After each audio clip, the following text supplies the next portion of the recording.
Muchos pacientes dejan de consumir queso porque piensan que la lactosa del queso les sienta mal.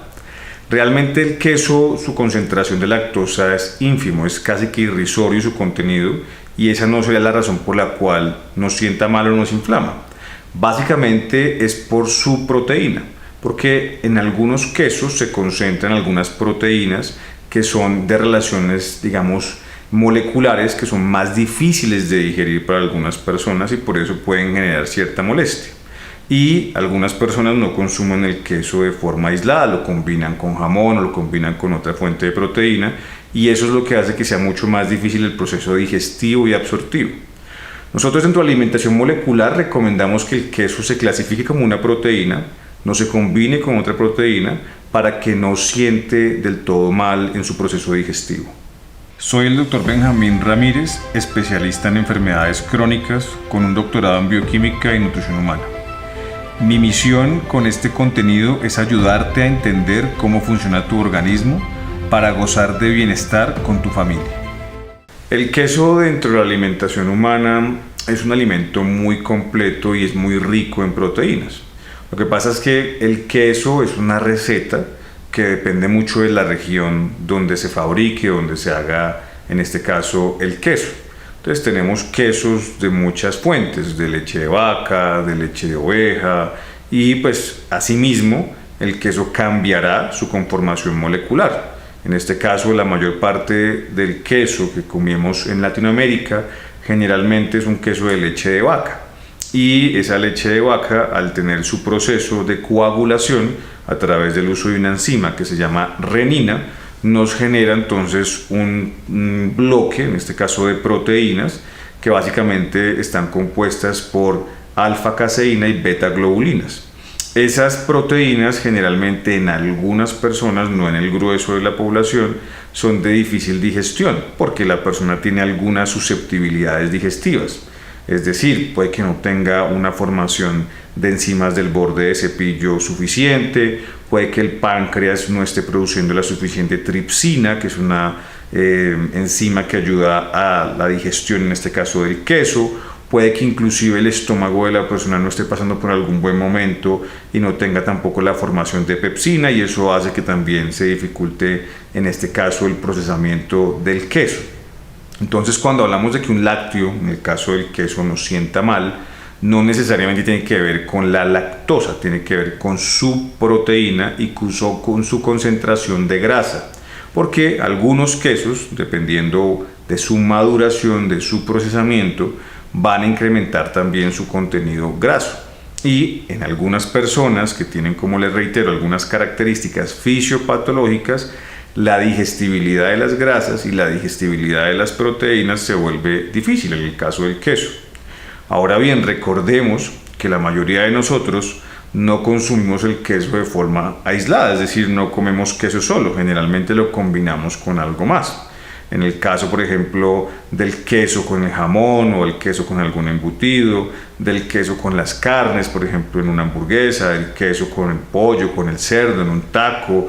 Entonces siempre estamos combinando el queso con algo más y pues simplemente decidimos juzgar al queso y promover que se elimine de la dieta porque entre comillas nos sienta mal y creemos o suponemos que es por su contenido en lactosa cuando el contenido en lactosa de un queso es irrisorio, puede llegar a ser menos del 0.5%.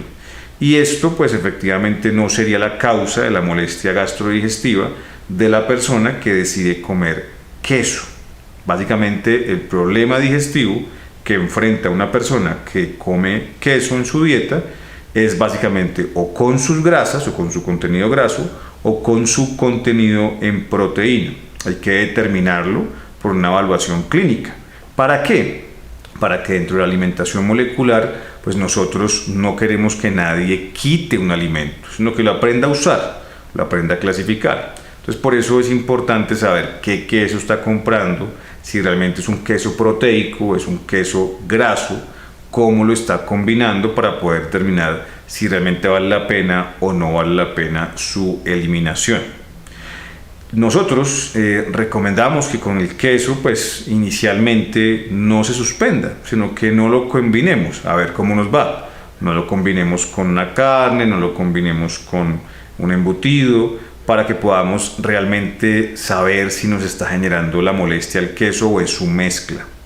Recordemos entonces que la mayor parte de los quesos de América Latina son fuente de proteína y como tal debemos clasificarlo en el grupo molecular rojo. Y nuestra propuesta es que inicialmente, antes de que usted tome digamos el infortunio de pronto de no consumir un alimento nuevamente, aprenda a clasificarlo y a no combinarlo, no mezclar en este caso un queso con otra proteína. Puede ser la mejor herramienta para que usted no se vuelva a inflamar y no deje de aprovechar las virtudes que tiene el queso. Una de las virtudes del queso es que es un alimento muy rico en calcio, un calcio de valencia ionizable, es decir, que ya viene listo para entrar a nuestra sangre, y ese calcio realmente es de muy buen beneficio para el consumo humano en ciertas condiciones. Si usted compra queso, generalmente pues hay quesos importados, nacionales, dependiendo de dónde usted esté ubicado. Y por eso es importante que usted clasifique el queso según la región. Hay unos quesos que son muy grasosos, como el queso parmellano, el pecorino, que son quesos básicamente europeos, y esos quesos tendríamos que clasificarlos en el grupo molecular azul, porque son más de aporte lipídico, es decir, grasa. Pero si es un queso fresco, por ejemplo un queso panela, un queso cuajada, como en América Latina, lo ubicamos en el grupo rojo, porque sus moléculas lo que más nos están aportando a la sangre son proteínas. Ahora, es importante saber en cómo usar el queso. La propuesta de alimentación molecular es que entonces el queso, al ser una fuente de proteína, lo combinemos con un carbohidrato y con una grasa. Por ejemplo, digamos que queremos hacer un emparedado, entonces podemos coger un pan que sea solo de un carbohidrato sin azúcar añadido, podemos colocar el queso, en este caso como fuente de proteína, y como fuente de grasa podemos usar de pronto un esparcible, por ejemplo una mantequilla de maní, y en nuestro grupo verde o libre, en alimentación molecular, el alimento digamos que no impacta en nuestra sangre, podemos utilizarlo con una bebida caliente tipo infusión o un café con edulcorante. Ahora, si usted compra un queso, que es un queso que aporta más que todo grasa y no tanta proteína, por ejemplo como un parmellano, podríamos entonces aprovecharlo en una preparación, por ejemplo como una pasta, que sería el carbohidrato, una pasta que solamente sea de trigo o de arroz. Le agregamos entonces una fuente de proteína que puede ser una carne, puede ser digamos un osobuco, y podemos colocar el queso parmellano sobre la pasta, que sería la grasa. Ahí tendríamos las moléculas perfectamente bien combinadas, y en nuestro grupo libre, que puede ser una copa de vino, puede ser una muy buen almuerzo. Y ahí tenemos las 4 moléculas muy bien combinadas y muy probablemente de muy fácil digestibilidad.